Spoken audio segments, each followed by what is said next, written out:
নমস্কার, আমি সৌরভ। আপনারা শুনছেন কিংবদন্তি ইউটিউব চ্যানেল। আজকের গল্পটি সম্পূর্ণরূপে প্রাপ্তবয়স্কদের জন্য। আজকের গল্পে কাম এবং যৌনতার কথা উল্লেখ আছে। এই গল্পের চরিত্রগুলি সম্পূর্ণরূপে কাল্পনিক, এর সাথে বাস্তবের কোনো মিল নেই। আশা করি আমাদের শ্রোতা বন্ধুরা গল্প শোনার আনন্দেই গল্পটি গ্রহণ করবেন।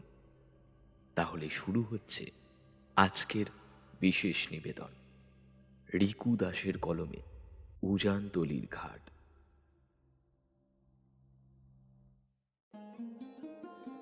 বসন্তের আবেশে গা ভাসিয়ে প্রকৃতি যেন এক নতুন রূপে নিজেকে ফুটিয়ে তুলেছে। উজ্জ্বল নীল আকাশের বুকে ভেসে বেড়াচ্ছে ভেজা তুলোর মতো মেঘরাশি।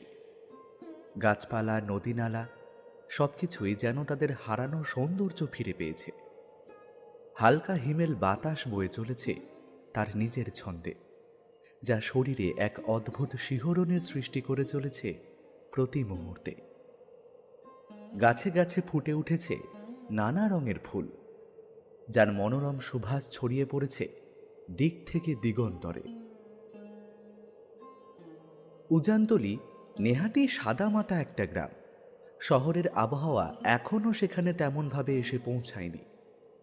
গোটা 50 ঘর মিলিয়ে তৈরি হওয়া একটি গ্রাম উজানতলি গ্রামের পাশ দিয়ে কুলকুল শব্দে বয়ে চলেছে দামোদর নদী। এই গ্রামের বেশিরভাগ মানুষই কৃষক ও জেলে। গ্রামের ঠিক মাঝ বরাবর রয়েছে একটি দেবী কালিকার মন্দির। সেই মন্দিরে স্বমহিমায় বিরাজ করছেন কোষ্টি পাথরের তৈরি দেবী মূর্তি। লোকমুখে শোনা যায় সেই মূর্তি নাকি খুব জাগ্রত। কোনো এক কৌশিকী অমাবস্যার রাতে এক মাতৃসাধক সেই দেবী মূর্তি সেখানে প্রতিষ্ঠা করেন। পরে গ্রামের মানুষ এক হয়ে সেখানে একটি মন্দির করে দেয়। উজানতলি গ্রাম্য এলাকা হলেও এখানে মানুষের অভাব বলে তেমন কিছু নেই। দুফসলা জমি, গোলা ভর্তি ধান, ক্ষেত ভর্তি শাক সবজি, পুকুর ভর্তি মাছ, কি নেই সেখানে। প্রকৃতি দেবী যেন দুহাত ভরিয়ে দিয়েছে তাদের। তাই সর্বক্ষণই একটা খুশির বার্তাবরণ বিরাজ করে উজানতলির আকাশে বাতাসে। তবে এত কিছুর মধ্যেও এক আকাশ সমান কষ্ট বুকে চেপে নদীর ধারে পুরনো বটগাছটার নিচে বসে থাকে হারু। সেখানেই বসে সে সামনের নদীর পাশের শালবনের দিকে অপলক দৃষ্টিতে তাকিয়ে অপেক্ষা করতে থাকে তার সেই নাম না জানা প্রিয় মানুষটি। তবে না, তার দেখা সে আর পায়নি।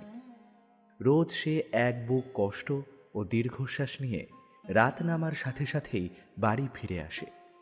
আজ সেই অদ্ভুত ঘটনাটির কথাই আপনাদের কাছে তুলে ধরছি। সম্ভবত দিনটা ছিল কার্তিক মাসের এক মঙ্গলবার। সেদিন কোনো এক কারণে বাবার কাছে বেশ দু চার কথা শুনতে হয় হারুকে। মনের কষ্টগুলো বুকের ভিতরে জমা করে সে এক ছুটে এসে পড়ে গ্রামের উত্তর দিকের নদীর পাড়ে অবস্থিত এই পুরনো বট গাছটার নিচে। মাঝে মাঝেই মন খারাপ হলে এখানে এসে বসে হারু, তাই সেদিনও তার ব্যতিক্রম হলো না। বট গাছের নিচে বসে চোখের জলে চিবুক ভাসিয়ে সে ঘোলাটে দৃষ্টিতে তাকিয়ে থাকে নদীর দিকে। কার্তিক মাসের এই সময়টায় হালকা বৃষ্টি হওয়ার কারণে নদীর জল বেশ কিছুটা বৃদ্ধি পায়। সাথে এই সন্ধ্যার সময় বেশ একটা শীতল হাওয়া বয়ে চলে নদীর গা ঘেঁষে। সেই হাওয়ার দাপটেই হোক বা স্থানের মাহাত্মেই হোক, ওখানে বসলেই যেন মনের সব দুঃখ কষ্ট ওই স্রোতস্বিনী নদীর সাথে মিশে হারিয়ে যায় দূর থেকে বহু দূরে। হারু ইতিমধ্যেই মনে মনে ঠিক করে নিয়েছে যে সে আর বাড়ি ফিরবে না কোনোদিনও।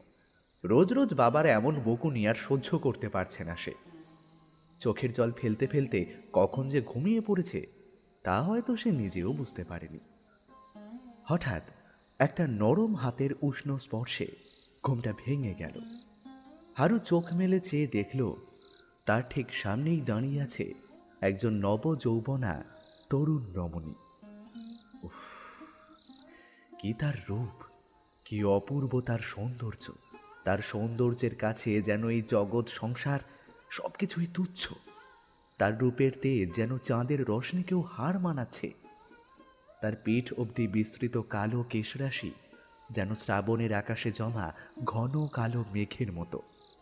তার চোখে যেন এক অদ্ভুত মায়া রয়েছে, যা হারুকে এক অদ্ভুত প্রশান্তি প্রদান করছে। তার ঠোঁট জোড়া যেন গোলাপের পাপড়ি, তার কপালে ওই টিপখানা যেন আকাশের বুকে ঝুলে থাকা একখানা নক্ষত্র। এত মায়াময় তার রূপ, এত মায়াময় মোহিনী রূপ হারু এর আগে কখনো দেখেনি।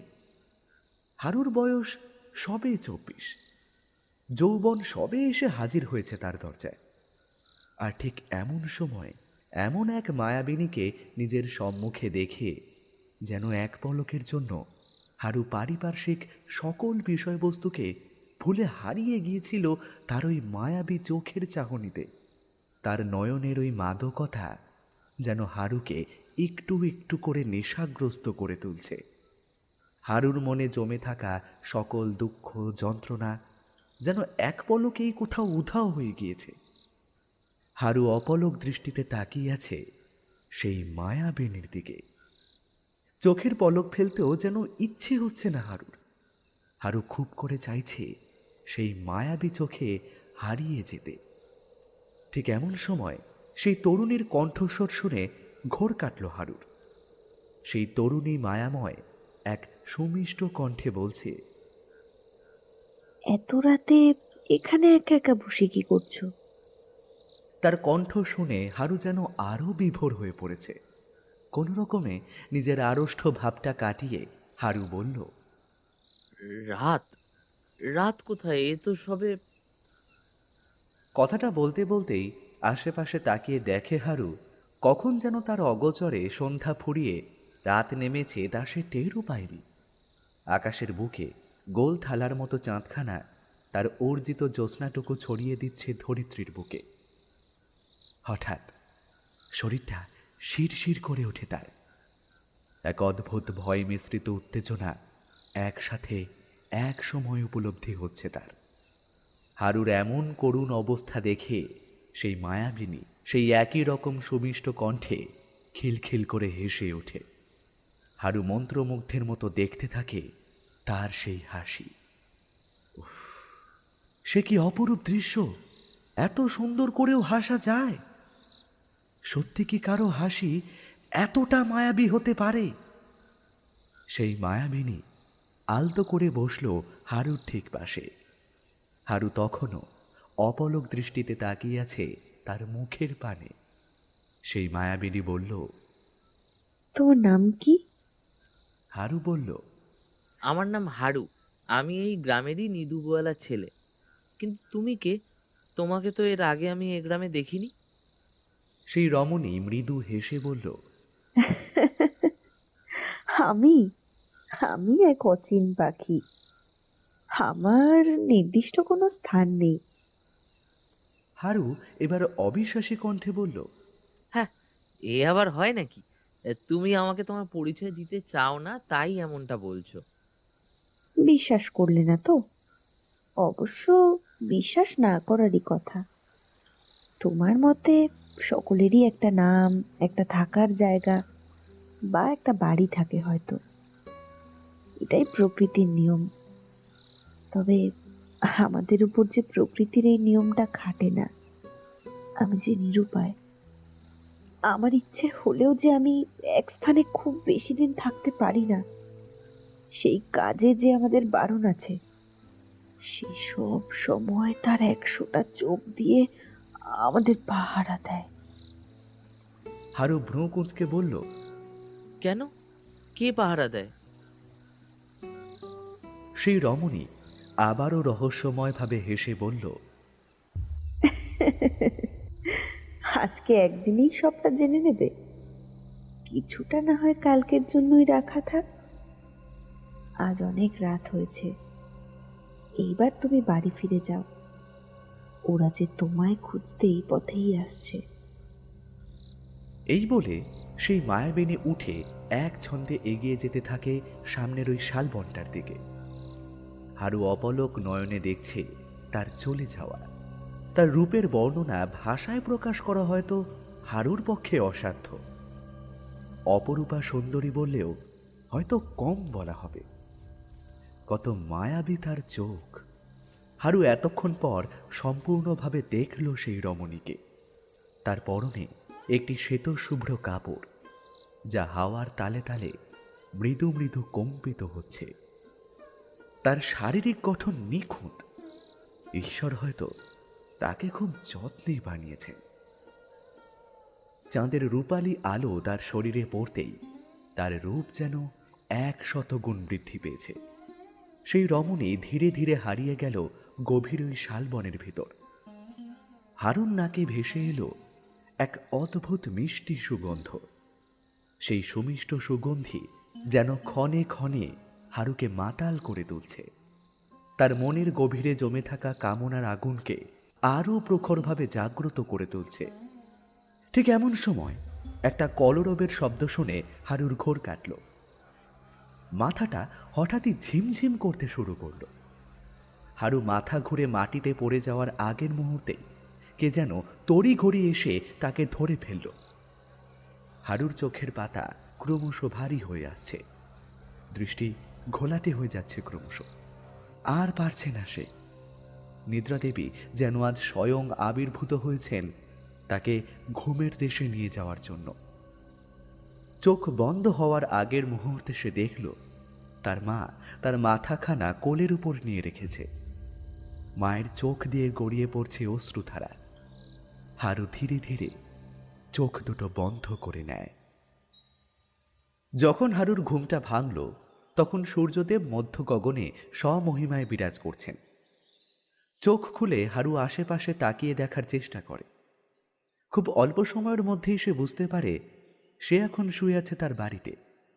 হারুর মনে পড়ে যায় গতকাল রাতের কথা, সেই নদীর তীরে বুড়ো বটগাছের নিচে দেখা সেই অষ্টাদশী মায়াবিনীর কথা।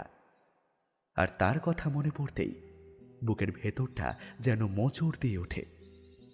তার একটা দম ফাটা অজানা কষ্ট তার কণ্ঠ দিয়ে বেরিয়ে আসতে চাইছে, তবে না, তার সম্ভব হলো না। বুকের কষ্ট মুখ পর্যন্ত পৌঁছবার আগেই তাকে সর্বশক্তি দিয়ে দমন করে রাখে হারু। ইতিমধ্যেই তার জ্ঞান ফেরার খবর পেয়ে তার মা ছুটে আসে ছেলের কাছে। পরম যত্নে মাথায় হাত বুলিয়ে দিতে দিতে হারুর মা প্রশ্ন করল, তোর কি হয়েছিল বাপ? হারুর যেন কথা বলার ইচ্ছেটুকুও চলে গিয়েছে। গলা শুকিয়ে কাঠ হয়ে গিয়েছে তার। মায়ের মুখটার দিকে তাকিয়ে শুকনো কণ্ঠে ঢোক গিলতে গিলতে সে বলল, একটু জল। হারুর মা তৎক্ষণাৎ ঘরের ভিতরে থাকা কুঁজো উল্টে তার থেকে এক ঘটি জল এনে হারুর মুখের সামনে ধরল। হারু বিছানায় উঠে বসে হাতে জলের ঘটিটা নিয়ে প্রায় এক নিঃশ্বাসে সবটুকু জল গলায় ঢেলে নিতে লাগল। পিপাসায় শুকিয়ে যাওয়া কণ্ঠনালীর ভিতর ঠান্ডা জলের ধারা এসে পড়তেই আরামে চোখ বুজে এলো হারুর। উফ, শান্তি! এতক্ষণে যেন হারুর শরীরে প্রাণ এলো। তবে অন্তরের শান্তি হারু পেল না যখনই তার গতকাল রাতের সেই মায়াবিনীর কথা মনে পড়ছে। ততবার তার বুকটা যেন হু হু করে উঠছে। হারু এখন অধীর আগ্রহে অপেক্ষা করছে সন্ধ্যা নামার জন্য। তার শরীরটা বাড়িতে থাকলে কি হবে, তার মন তো পড়ে রয়েছে ওই নদীর তীরের বুড়ো বটগাছটার কাছে। অপেক্ষার প্রহর গুনতে গুনতে শেষমেশ সেই মাহেন্দ্রক্ষণ এসেই গেল। সূর্যদেব সারাদিনের পরিশ্রমের শেষে ধীরে ধীরে ওই নীল দিগন্তে হারিয়ে যেতে শুরু করেছে। তার শেষ রূপালী আলোর কিরণ এই ধরিত্রীকে রূপালী আলোয় ভরিয়ে রেখেছে। পাখিরা সারাদিন পর ফিরে আসছে তাদের নিজ নিজ বাসায়। কোনো রকমে বাড়ির সকলের চোখ বাঁচিয়ে হারু অতি সন্তর্পণে গিয়ে হাজির হয় নদীর তীরের বুড়ো বটগাছের নিচে। সেখানেই মাটির উপর উঠে আসা বটের একটা মোটা শিকড়ের উপর বসে অপলক দৃষ্টিতে শালবনের দিকে তাকিয়ে সে অপেক্ষা করতে থাকে তার সেই নাম না জানা বন্ধুটির। অপেক্ষার প্রহর যেন শেষ হওয়ার নয়। দিনের আলো শেষ হয়ে অন্ধকার নিজের মায়াজাল বিস্তার করেছে। আকাশের বুকে চাঁদের জ্যোৎস্না জেগে উঠেছে তার দীর্ঘ সময়ের ঘুমের পর। তবে না, সেই মায়াবিনীর এখনো দেখা পায়নি হারু। হারু অনেকবার ভেবেছে যে না, হয়তো সে আর আসবে না, এবার বাড়ি ফিরে যাওয়াটাই ঠিক হবে। তবে কিসের একটা টান যেন তাকে বারবার বাধা দিয়ে চলেছে। হারুর বারবার মনে হচ্ছে সে আসবে, তাকে আসতেই হবে, সে যে তাকে কথা দিয়েছে। এভাবেই কেটে যায় আরো বেশ কিছুটা সময়। রাত আরো গাঢ় হয়েছে। পাশের শালবনটা থেকে ভেসে আসছে ঝিঝি পোকার ডাক। মাঝে মাঝে শোনা যায় রাতচরা পাখির কর্কশ শব্দ। হারু আর সেখানে বসে থাকতে পারল না। এক বুক হতাশা জড়িত কষ্ট বুকে চেপে সে উঠে দাঁড়িয়ে পেছন ফিরে বাড়ির রাস্তা ধরতে যাবে, ঠিক এমন সময় হারুর নাকে ভেসে আসে গতকাল রাতের সেই মিষ্টি গন্ধটা। তার মানে সে এসেছে, এসেছে সে। হারুর ডাকে সে সাড়া দিয়েছে। হারু সজল নয়নে ফিরে তাকায় ওই শালবনের দিকে, আর সেদিকে তাকাতেই হারু দেখতে পায় গতকাল রাতে দেখা সেই অষ্টাদশী রমণীকে। উফ, তার সেই লাস্যময়ী রূপ যেন যৌবনের নিদারুণ নিদর্শন। তার পরনের শ্বেত শুভ্র কাপড়খানা যেন স্বচ্ছ দর্পণ। তার পাতলা আস্তরণ ভেদ করে অনায়াসেই তার শারীরিক সৌন্দর্য ধরা দিচ্ছে হারুর কাছে। তার শরীরের প্রতিটি অঙ্গ সুস্পষ্টভাবে বোঝা যাচ্ছে। তার চোখের সেই মাদকতা যেন ধীরে ধীরে হারুকে মাতিয়ে তুলেছে। তার ঠোঁটে লেগে থাকা ওই বাঁকা হাসি যেন আজ রাতের এক প্রলয়ঙ্করী ঝড়ের আভাস বয়ে নিয়ে আসছে। সেই মায়াবিনীর উপরের ঋণিঝিনি শব্দ তুলে ধীরে ধীরে এগিয়ে আসছে হারুর দিকে। হারু যেন এতক্ষণ ধরে সেই মাহেন্দ্রক্ষণটারই অপেক্ষা করছিল। সেই রমণী এসে দাঁড়ালো হারুর ঠিক সামনে। সে হারুর এতটাই কাছে এসে পড়েছে যে তার শরীরের উষ্ণতা হারু খুব স্পষ্টভাবে টের পাচ্ছে। হারুর মনে হচ্ছে সমস্ত চরাচর যেন এখন গভীর ঘুমে আচ্ছন্ন হয়ে পড়েছে। এতক্ষণ যাবৎ যে ঝিঝি পোকার ডাক সে শুনতে পাচ্ছিল, এখন আর তার কানে আসছে না। তা যেন সে আর সেই মায়াবিনী ব্যতীত আর কেউ নেই এই সমগ্র সৃষ্টিতে। সবকিছুই যেন এক লহমায় কর্পূরের মতো উবে গিয়েছে। নিস্তব্ধতা ভেঙে সেই মায়াবিনী মৃদু হেসে বলল, এইভাবে হাঁ করে কি দেখছো? তার কথায় ঘোর কাটতেই হারু লজ্জায় মাথা নিচু করে নিল। হারুর গায়ের রং ফর্সা, তাই অল্পতেই তার মুখের লজ্জার কারণে ফুটে ওঠা লালিমা খুব সহজেই ধরা পড়ল সেই রমণীর কাছে। সেই মায়াবিনী হারুর অবস্থা দেখে হেসে নিয়ে বলল, ও মা, লজ্জা তো নারীর ভূষণ। পুরুষ মানুষকে এত লজ্জা পেলে চলে নাকি? এই বলে সেই রমণী হারুর বুকে মৃদু একটা চিমটি কাটে। তার স্পর্শে হারুর শরীর শিরশির করে ওঠে। তার ইন্দ্রিয় আজ তাকেই প্রথমবার বুঝিয়ে দিচ্ছে যে সে একজন পুরুষ। তার পুরুষত্বের জোর কোনো অংশে কারো থেকে কম নয়। সে বিষয়ে নজর পড়তেই হারুর কান লাল হয়ে যাচ্ছে। হারু বুঝতে পারছে যে সে এখন ধীরে ধীরে তার নিজের ওপর থেকে নিয়ন্ত্রণ হারিয়ে ফেলছে। তার ভিতরে ধীরে ধীরে জ্বলে উঠছে কামনার আগুন, যে আগুন আজ সমস্ত বিধিনিষেধ উপেক্ষা করে সবকিছু জ্বালিয়ে পুড়িয়ে শেষ করে দেবে এক লহমায়। সেই মায়াবিনী যেন আজ সমস্ত পরিকল্পনা করিয়ে এসেছে। ধীরে ধীরে সে হারুকে নিজের বাহু বন্ধনে আবদ্ধ করতেই হারুর অন্তরে জ্বলতে থাকা কামনার আগুন যেন শতগুণ বৃদ্ধি পেল। সেই রমণী তার ফুলের পাপড়ির মতো গোলাপি ঠোঁট জোড়া হারুর দিকে একটু এগিয়ে দিতেই হারু বুভুক্ষু প্রাণীর মতো তার নিজের আয়ত্তে এনে পরম তৃপ্তির সাথে তার স্বাদ আস্বাদন করতে থাকল। ধীরে ধীরে তাদের উভয়েরই বসন শরীর থেকে খসে পড়ল ঝরা পাতার মতো। নদী তীর যেন রূপান্তরিত হয়েছে তাদের শয়ন কক্ষে। সেই বুড়ো বটগাছের নিচে থাকা নরম ঘাসের আস্তরণ যেন রূপান্তরিত হয়েছে তাদের শয্যায়। হারুর নগ্ন শরীরটা ভরে উঠেছে সেই মায়াবিনীর ঠোঁটের উষ্ণ স্পর্শে। ধীরে ধীরে তারা মেতে উঠল প্রকৃতির সেই আদিম নৈশলীলায়। তাদের এহেন মিলন দেখে যেন সমগ্র চরাচর মাতোয়ারা হয়ে উঠেছে। ইতিমধ্যেই শুরু হয়েছে প্রবল প্রলয়ঙ্করী ঝড়। ঝড়ের তালে তালে বৃক্ষের দল যেন তাদের মাথা দোলাচ্ছে। আকাশের বুক চিরে ইতিউতি প্রবল বেগে ছুটে চলেছে বৈদ্যুতিক তরঙ্গ। আকাশ ঢেকে গেছে কালো মেঘের চাদরে। চারিদিকে বিরাজ করছে কেবলমাত্র ঘন কালো অন্ধকার। মাঝে মাঝে বিদ্যুতের ঝলকানিতে চারিপাশ আলোকিত হয়ে আবারও ঢাকা পড়ছে অন্ধকারে। মেঘের গরু গম্ভীর শব্দ, ঝড়ের তাণ্ডব সবকিছুকে উপেক্ষা করে ঝাঁপিয়ে আসছে এক অসভ্য সুখের কামুকতা মিশ্রিত মৃদু চিৎকারের ধ্বনি। কতক্ষণ যে সেই ঝড়ের তাণ্ডব চলেছে তার দিকে কোনো খেয়াল নেই কারোর।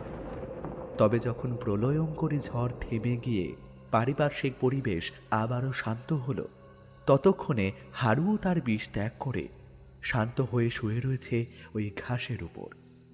আর তার বুকের উপর শুয়ে আছে সেই অষ্টাদশী যুবতী।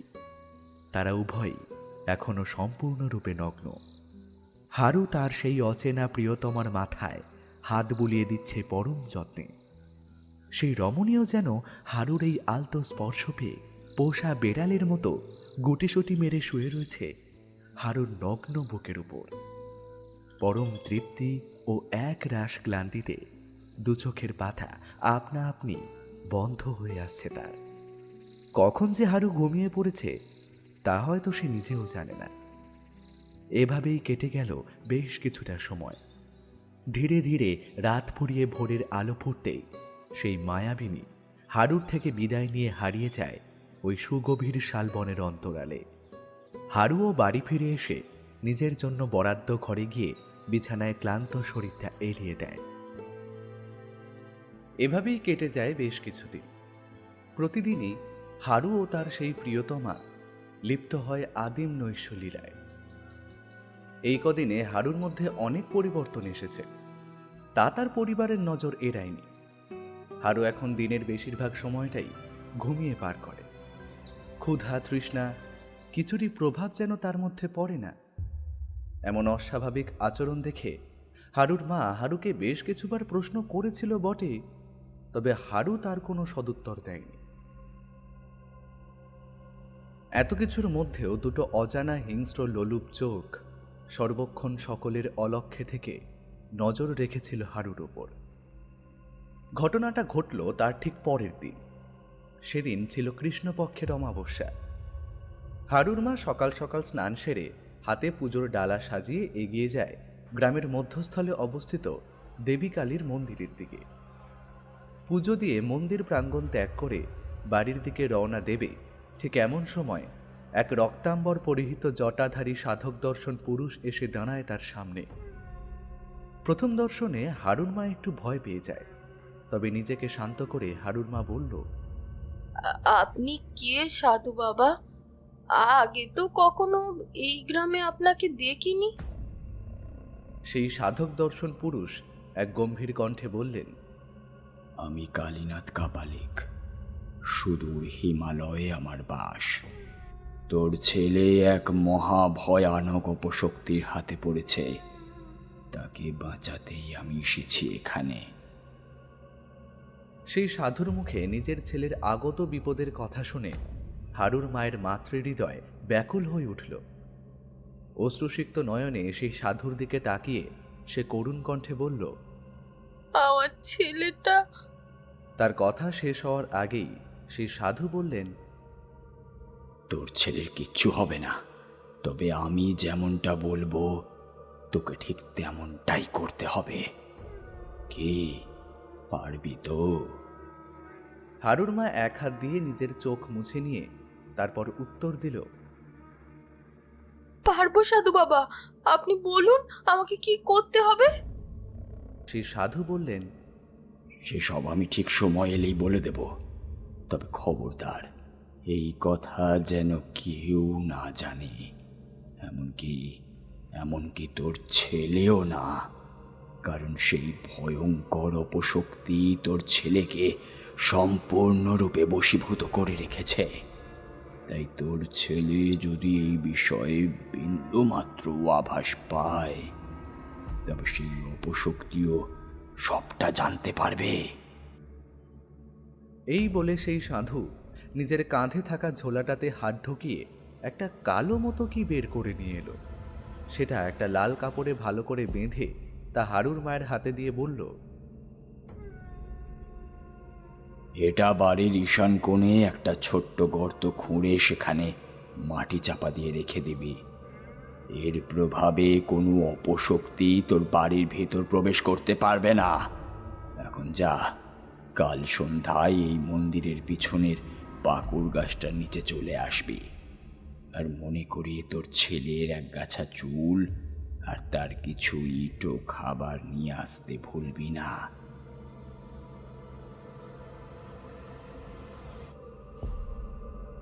এই বলে সেই সাধু মহারাজ সেখান থেকে বিদায় নিল। হারুর মাও সেখান থেকে তড়িঘড়ি করে বাড়ির দিকে পা চালালো। বাড়ি পৌঁছেই হারুর মা সাধু বাবার কথা মতো সকলের অলক্ষ্যে বাড়ির ঈশান কোণে একটা ছোট্ট গর্ত খুঁড়ে সাধু বাবার দেওয়া জিনিসটা সেখানে পুঁতে দেয়। তারপর কেটে গেল গোটা একটা দিন। সূর্যদেব এখন ওই দূরের আকাশ যেখানে মাটিকে স্পর্শ করেছে সেখান দিয়ে ধীরে ধীরে হারিয়ে গেল। আজ অমাবস্যা, তাই আকাশে চন্দ্রদেবের দেখা নেই। বিশ্ব চরাচর এখন ঢাকা পড়েছে আলকাতরার মতন ঘন কালো অন্ধকারে। হারুর মা রান্নাঘরে উনুনের সামনে বসে রাতের খাবারের বন্দোবস্ত করছেন। হঠাৎ তার কানে এলো একটা রিনে রিনে হাসির শব্দ। প্রথমে সে নিজের মনের ভুল ভেবেই বিষয়টার দিকে তেমনভাবে আমল দেয়নি, তবে বেশ কিছু সময় পর ওই একই শব্দ শুনে রান্নাঘরের বাইরে বেরিয়ে আসে সে। আর বাইরে আসতেই সেই ভয়াবহ দৃশ্য দেখতে পায়। তার বাড়ির উঠোনের সামনে একরাশ অন্ধকারে গা মিলিয়ে দাঁড়িয়ে আছে একটা অবয়ব। অন্ধকার এতটাই গাঢ় যে সেই অবয়বটা একটা নারীর না পুরুষের তার বোঝা গেল না, তবে তার জ্বলন্ত দুখানি চোখ খুব স্পষ্টভাবে বোঝা যাচ্ছে। দেখতে দেখতে সেই অবয়ব এগিয়ে আসতে থাকে তার দিকে। ভয় ও আতঙ্কে চিৎকার করে মাটির উপর লুটিয়ে পড়ে সে। হারুর মায়ের চিৎকার শুনে ঘরের ভেতর থেকে হারুর বাবা বেরিয়ে আসে। ঘরের বাইরে আসতেই সে দেখতে পায় তার স্ত্রী পড়ে রয়েছে বাড়ির দাওয়ার উপর। সে তড়িঘড়ি তাকে তুলে দাঁড় করায়। তখনও হারুর মা তীব্র ভয়ে রীতিমতো ঠকঠক করে কাঁপছে। হারুর বাবা জিজ্ঞেস করল, কি হয়েছে? তুমি ওরকম করছো কেন? হারুর মা কাঁপা কাঁপা গলায় সামনের দিকে অঙ্গুলি নির্দেশ করে বলল, ওই ওই ওখানে কে যেন ছিল। হারুর বাবা সেদিকে তাকিয়ে দেখল বটে, তবে গাঢ় কালো অন্ধকার ছাড়া তার নজরে আর কিছুই পড়ল না। হয়তো কোনো বেড়াল বা অন্য কিছু দেখে ভয় পেয়েছে, এই ভেবে হারুর বাবা হারুর মাকে সেখান থেকে ঘরের ভিতরে নিয়ে আসে। পরের দিন সূর্য উদয়ের পর হারুর বাবা প্রকৃতির ডাকে সাড়া দিতে বাড়ির বাইরে বেরিয়ে আসে। ঘরের বাইরে পা রাখতেই একটা মোটকা গন্ধ এসে তার নাকে ধাক্কা মারে। হাত দিয়ে নাক চাপা দিয়ে সামনের দিকে তাকাতেই সে দেখতে পায় নৃশংস ভয়াবহ ঘটনাটা। তার ঘরের উঠোনের ওপর পড়ে রয়েছে দাঁড় কাকের মুন্ডহীন দেহ। একটা বা দুটো নয়, বরং সেখানে পড়ে রয়েছে বেশ কয়েকটি মৃত কাকের দেহ। বাতাসে বিরাজ করছে একটা মোটকা গন্ধ। হারুর বাবা এই দৃশ্য দেখে প্রথমে বেশ ভয় পেয়ে গিয়েছিল, তবে নিজেকে শান্ত করে সে চটপট সেসব সাফ করে উঠোনে গোবর জল ছিটিয়ে দেয়, কারণ এই দৃশ্য যদি হারু বা হারুর মা দেখে তবে তারা খুব ভয় পেয়ে যাবে। অপরদিকে গ্রামের দেবী কালিকার মন্দিরে পেছনের পাকুড় গাছের নিচে বসে এক মনে জপ করে চলেছে সেই কাপালিক। তার সামনে সারিবদ্ধভাবে রাখা রয়েছে বেশ কয়েকটি কাকের মুন্ড, আর একটি মাটির পাত্রে রাখা রয়েছে রক্ত। মন্দিরের এই দিকটায় তেমন কেউ আসে না, তাই মানুষজনের নজরে পড়ার ভয় তেমন একটা নেই। সে এক মনে জপ করতে করতে সামনের এক অদ্ভুত দর্শন চক্রের মধ্যে সেই মাটির পাত্র থেকে একটু একটু করে রক্ত ঢেলে দিচ্ছিল। রক্তের সংস্পর্শে আসতেই যেন সেই চক্রের ভিতর প্রাণের সঞ্চার হচ্ছে। কাপালিকের ঠোঁটের কোণে ফুটে উঠেছে একটা কুটিল হাসি। সে জানে ওই শক্তিকে বশে আনতে হলে আগে ওই হারুকে নিজের বশে আনতে হবে। সে জানে ওই শক্তি কতখানি ভয়ানক হতে পারে।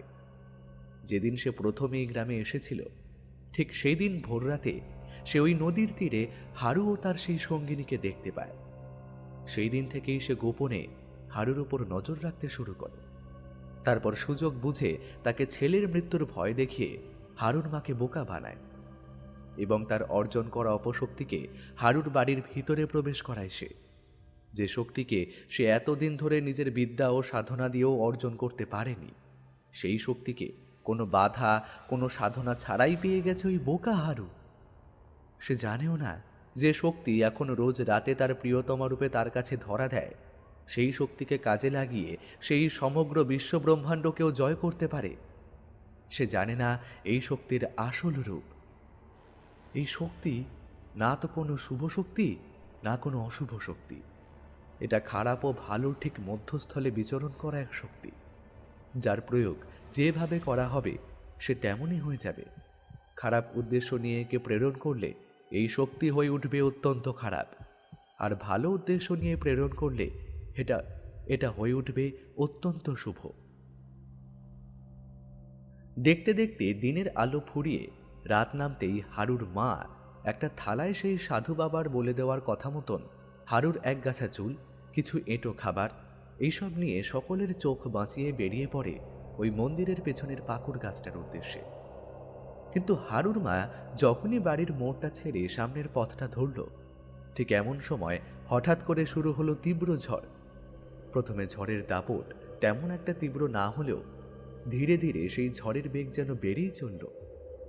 পথের ধারের গাছপালাগুলো এমনভাবে তাদের মাথা নাড়াচ্ছে যেন আর কিছুক্ষণের মধ্যেই সেগুলো গোড়া সমেত মাটির ভেতর থেকে উপড়ে পড়বে। প্রকৃতি যেন কোনো মতেই চাইছে না যে হারুর মা আজ ওই সাধুর কাছে যাক। হারুর মা যেন আর মাটির ওপর দাঁড়িয়ে থাকতে পারছে না। ঝড়ের বেগ যেন বারবার তাকে দুলিয়ে দিচ্ছে। হঠাৎ করে তার হাত থেকে ওই থালাটা ঝড়ের দাপটে হাত ফসকে গিয়ে পড়ল পাশের একটি ডোবার মধ্যে। হারুর মা নিরাশ হয়ে তাকিয়ে আছে ওই ডোবাটার দিকে। তার সকল প্রচেষ্টাই যেন বিফলে চলে গেল এক নিমেষে। ছেলের কথা চিন্তা করে ডুকরে কেঁদে উঠল সে। আর কোনো উপায় না পেয়ে সে ফিরতি পথ ধরতেই সেই প্রলয়ঙ্করী ঝড় যেমন হঠাৎ করেই উঠেছিল, ঠিক তেমন হঠাৎ করেই থেমে গেল। হারুর মা বুঝতে পারল এ হয়তো কোনো অপশক্তির কাজ। তবে এখন আর কি করার, সবকিছুই তো শেষ হয়ে গিয়েছে, আর তো কিছু করার নেই তার। হয়তো এবার তার নিজের বুকের ধন, তার একমাত্র ছেলেকে নিজের চোখের সামনেই না, আর ভাবতে পারছে না সে। অপরদিকে হারু তখনও বিছানায় অচেতন অবস্থায় পড়ে রয়েছে। কাল সকালে যখন ওর মা ওই মন্দির থেকে ফিরল, ঠিক তারপর থেকেই সে এমনভাবে ঘুমোচ্ছে। তার চোখ একবারের জন্য খোলেনি সে। ক্ষুধা, তৃষ্ণা, কোনো কিছুর প্রভাব বা প্রয়োজন যেন নেই তার। কালীনাথ কাপালিক নিজের সম্মুখে একখানা ধুনি জ্বালিয়ে তার সামনে বসে এক মনে কি একটা মন্ত্র আওড়াচ্ছে। হঠাৎ তার সামনে থাকা ধুনির আগুন দপ করে জ্বলে উঠে নিভে গেল। সাথে সাথেই কাপালিক তরাক করে লাফিয়ে উঠে আকাশের দিকে তাকিয়ে কাউকে উদ্দেশ্য করে বলল, আচ্ছা, ঠিক আছে, আজ তুই আমার পরিকল্পনা বুঝে আমার সাধনা নষ্ট করে দিলি। তবে মনে রাখিস, আজ নয়তো কাল আমি তোকে আমার অধীনস্থ করবই। তোর শক্তিকে কাজে লাগিয়ে আমি হব এই সমগ্র ভূভারতের একমাত্র অধিপতি। এতক্ষণ তো লড়াটা হচ্ছিল আড়াল থেকে, তবে এবার তুই তৈরি থাক, কারণ এবার লড়াইটা হবে মুখোমুখি, একদম একদম সামনাসামনি। দেখি তোর কত ক্ষমতা। রান্নাঘরে বসে উনুনে কাঠের টুকরোটা ঠেলে দিতে দিতেই অঝরে কেঁদে উঠল হারুর মা। আজ যে অলৌকিক ঘটনা তার সাথে ঘটে গেল, তা প্রত্যক্ষভাবে দেখার পর তার আর বুঝতে বাকি নেই যে তার ছেলের হাতে আর বেশি সময় নেই। কিন্তু এখন কি করবে সে? কিভাবে বাঁচাবে সে নিজের একমাত্র সন্তানকে? আর কি তবে কোনো উপায় নেই? এদিকে ছেলেটা যে শুকিয়ে কাঠ হয়ে গিয়েছে, কিন্তু তার যেন সেই দিকে কোনো হুঁশই নেই। কাল থেকে সে একটা বারের জন্য মা বলে ডাকেনি। তার মুখে মা ডাকটা শোনার জন্য যেন ব্যাকুল হয়ে উঠেছে হারুর মায়ের মাতৃহৃদয়। রাতের মধ্যম প্রহর শুরু হয়েছে। বেশ কিছুক্ষণ আগে অমাবস্যার কারণে চারিপাশে বিরাজ করছে ঘন কালো অন্ধকার। আজ যেন প্রকৃতি একটু বেশিই শান্ত হয়ে গিয়েছে। ঝিঁঝি পোকার ডাক নেই, শিয়ালের কান্নাও নেই। সবাই যেন আজ অজানা কোনো ভয়ে নিজেদের লুকিয়ে নিয়েছে। দুপুরের দিকে হারুর ঘোর একটু কেটেছিল, তবে তা বেশিক্ষণের জন্য নয়। জ্ঞান ফেরার কিছুক্ষণ পরেই সে আবারও ঘুমিয়ে পড়েছে। তার চোখের নিচে পড়া কালশিটে দাগটা যেন আরও স্পষ্টভাবে ফুটে উঠেছে। হারু এখনো তার ঘরের ভিতর গভীর ঘুমে আচ্ছন্ন। হারুর পাশেই একটা চাটাইয়ের উপর শুয়ে আছে তার বাবা ও মা। অপরদিকে পাকুড় গাছের নিচে বসে কালীনাথ কাপালিক রাগে ক্ষোভে ফুঁসে চলেছে প্রতিটি মুহূর্তে। হাতের কাছে থাকা দেশি মদের বোতলটা তুলে নিয়ে তার ঠোঁটে লাগিয়ে এক নিঃশ্বাসে বোতলের সবটুকু মদ গিলে নিয়ে খালি বোতলটা দূরে ছুঁড়ে ফেলে দিল কালীনাথ। তার চোখ জবা ফুলের মতো লাল হয়ে উঠেছে ইতিমধ্যেই। অদরে পড়ে থাকা তার ঝুলিখানা কাঁধে তুলে নিয়ে কালীনাথ কাপালিক হাঁটা লাগালো হারুর বাড়ির দিকে।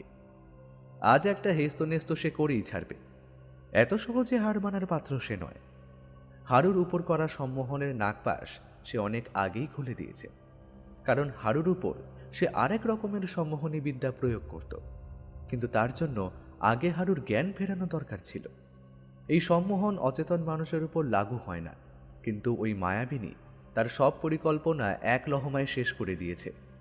হারুর উপর থেকে নিজের সম্মোহনীর বাঁধন আলগা করতেই সেই মায়াবিনী হারুকে নিজের বশে এনে মায়ার বলে তাকে ঘুম পাড়িয়ে রেখে দিয়েছে, যাতে কাপালিক আর হারুর উপর নিজের প্রভাব বিস্তার করতে না পারে। সে ভেবেছে এইভাবে হারুকেও নিজেকে আমার হাত থেকে বাঁচিয়ে নেবে। মূর্খ সে। সে জানে না কাপালিক কালীনাথ কতটা ভয়ানক। এইসব ভাবতে ভাবতেই কাপালিক এসে পৌঁছয় হারুর বাড়ির ঠিক সামনে। কাঁধের ঝোলাখানা মাটির উপর রেখে তার ভিতর থেকে একখানা হাড় বের করে আনলো কালীনাথ কাপালিক। তারপর কী সব মন্ত্র আওড়াতে আওড়াতে হারুর বাড়ির চারিদিকে প্রদক্ষিণ করতে শুরু করলো সে। গুনে গুনে 3 বার হারুর বাড়ির চারপাশ ঘুরে এসে সে দাঁড়ালো একদম সেই স্থানে যেখান থেকে সে প্রদক্ষিণ করা শুরু করেছিল। তারপর সেই স্থানে একখানা মাটির সরা রেখে তার উপর কি যেন একটা ফেলে দিতেই এক অদ্ভুত সবুজ রঙের আলোর বলয় ক্ষণিকের মধ্যে হারুর বাড়ির পুরো চারিদিকটা ঘিরে ফেলল। কাপালিক এবার হাঁটা লাগালো ওই উজানতলির ঘাটের দিকে। তবে এক অদ্ভুত বিষয় লক্ষ্য করা গেল। হারু কখন যেন চুপি চুপি বাড়ির বাইরে বেরিয়ে এসে একই ছন্দে হেঁটে চলেছে সেই কাপালিকের পিছু পিছু। হারুর চোখ এখনো বন্ধ, নিঃশ্বাস প্রশ্বাসের গতি অতি ক্ষীণ। তার মধ্যে যেন কোনো প্রাণ নেই, সে যেন কেবলমাত্র একটা যন্ত্রচালিত পুতুল। নদীর তীরের বুড়ো বটগাছের নিচে এসে কালীনাথ মাটির উপর পদ্মাসনে বসল। তারপর হাতে থাকা সেই হাড়টি দিয়ে মাটির উপর কি যেন একটা আঁকতে শুরু করল। তারপর ধীরে ধীরে সেখানে একটা যজ্ঞকুণ্ডের নির্মাণ করে তার উপর হাত রেখে চোখ বন্ধ করে কি একটা দুর্বোধ্য মন্ত্র জপ করতে শুরু করল। আর প্রায় সাথে সাথেই যজ্ঞকুণ্ডে দপ করে জ্বলে উঠল আগুন। হারু তখনও অনতি দূরে দাঁড়িয়ে ঢুলছে। এবার কাপালিকের চোখের ইশারায় সে এসে বসল কাপালিকের ঠিক সামনে। কাপালিক এক নজর তার দিকে তাকিয়ে নিয়ে আবারও তার যজ্ঞে মনোনিবেশ করল। ধীরে ধীরে আগুনের লেলিহান শিখা যেন গগন চুম্বন করছে। ইতিমধ্যেই সকলের চোখের আড়ালে বদলে গিয়েছে পারিপার্শ্বিক পরিবেশ। শান্ত নিঝুম পরিবেশ এখন বদলে গিয়ে রূপ নিয়েছে এক অদ্ভুত মায়াময় পরিবেশে। মাঝে মাঝে কানে আসছে শিয়ালের করুণ ডাক আর রাতচরা পাখির ঋণ ঋণে শব্দ। হঠাৎ যজ্ঞকুণ্ডের আগুন নিভু নিভু হয়ে তার থেকে এক কালো ধোঁয়ার কুণ্ডলী নির্গত হয়ে বাতাসে পাক খেতে শুরু করল। বাতাসে ভেসে উঠল একটা আষ্টে কটু গন্ধ। ধীরে ধীরে সেই ধোঁয়ার কুণ্ডলী একটা অবয়বের রূপ ধারণ করল। উফ, কি বিভৎসতার রূপ, কি বিভৎসতার দৃষ্টি! নরকের বুকে জমে থাকা সকল অশুভ যেন ওই মূর্তিমান বিভীষিকার মধ্যে সমাহিত রয়েছে। তার চোখ দুটো যেন নরকের বুকে জ্বলতে থাকা চুল্লি, তার থেকে ক্ষণে ক্ষণে নির্গত হচ্ছে আগুনের স্ফুলিঙ্গ। সেই ছায়ামূর্তি একটা ঋণে ঋণে হিস হিসে হেসে তাকালো সেই কাপালিকের দিকে। কাপালিক দাঁতে দাঁত চেপে বলল, আমি তোকে মুক্ত করেছি, তাই তুই আমার অনুগত। তোকে আমি যা বলবো তোকে তাই করতে হবে। সেই ছায়ামূর্তি একটা খসখসে কণ্ঠে বলল, কেন রেখেছিস আমায়? কেন কেন রেখেছিস? কাপালিক একইভাবে বলল, ওই মহাপ্রলয়ঙ্কারী শক্তিকে তুই আমার জন্য নিয়ে আয়, আমার ওকেই চাই। কাপালিকের কথা শেষ হতেই সেই ছায়ামূর্তি বাতাসে মিলিয়ে গেল। ওদিকে শালগাছের জঙ্গলে শুরু হলো প্রবল ঝড়। জঙ্গলের গাছপালাগুলো যেন সেই ঝড়ের দাপটে উড়ে এসে পড়ছে যেখানে সেখানে। গাছের ডালে ডালে ঘুমিয়ে থাকা পাখির দল তীব্র ভয়ে চিৎকার করে উড়ে পালাচ্ছে নিজেদের প্রাণ রক্ষা করার তাগিদে। জঙ্গলে বাস করা শেয়াল কুকুরের দলও নিজেদের জীবন বাঁচাতে জঙ্গল ছেড়ে পালিয়ে গিয়েছে। বেশ কিছুক্ষণ এমনটা চলার পর সেই প্রলয়ঙ্করী ঝড় যা কেবল উঠেছিল ওই শালবনের ভিতর, তা এবার থেমে গেল। উজানতলির মানুষ জানতেও পারল না কত বড় সর্বনাশা ঝড় এতক্ষণ মাতিয়ে রেখেছিল নদী তীরের এই শালবনটাকে। কাপালিক তখনও ধ্যানমগ্ন অবস্থায় বসেছিল যজ্ঞকুণ্ডের সামনে। তার থেকে হাত দুয়েক দূরে মাটির ওপর বসে হাঁটুর মাঝে মুখ গুজে ঢুলছে হারু। হঠাৎ কাপালিকের কপালের ঠিক মাঝ বরাবর একটা তীব্র যন্ত্রণা অনুভব হতেই ধ্যানটা ভেঙে গেল তার। কপালে হাত ছুঁয়ে নিজের চোখের সামনে আনতেই কাপালিক আঁতকে উঠল কোনো এক অজানা কারণে। তার কপালে সৃষ্টি হয়েছে এক গভীর ক্ষত, তার থেকে চুইয়ে চুইয়ে পড়ছে তাজা লাল রক্ত। হঠাৎ বাতাসের আঁশটে গন্ধটা কেটে গিয়ে একটা মিষ্টি কিন্তু উগ্র গন্ধের আগমন হয়েছে। হারু ধপ করে মাটির উপর লুটিয়ে পড়ে জ্ঞান হারালো। কালীনাথ কাপালিকের আর বুঝতে বাকি রইল না যে তার পাঠানো সেই মহা অশুভ শক্তি মহাপ্রলয়ঙ্করী শক্তির সাথে সংঘর্ষে হেরে গিয়ে তার নিজের স্থানে ফিরে গিয়েছে।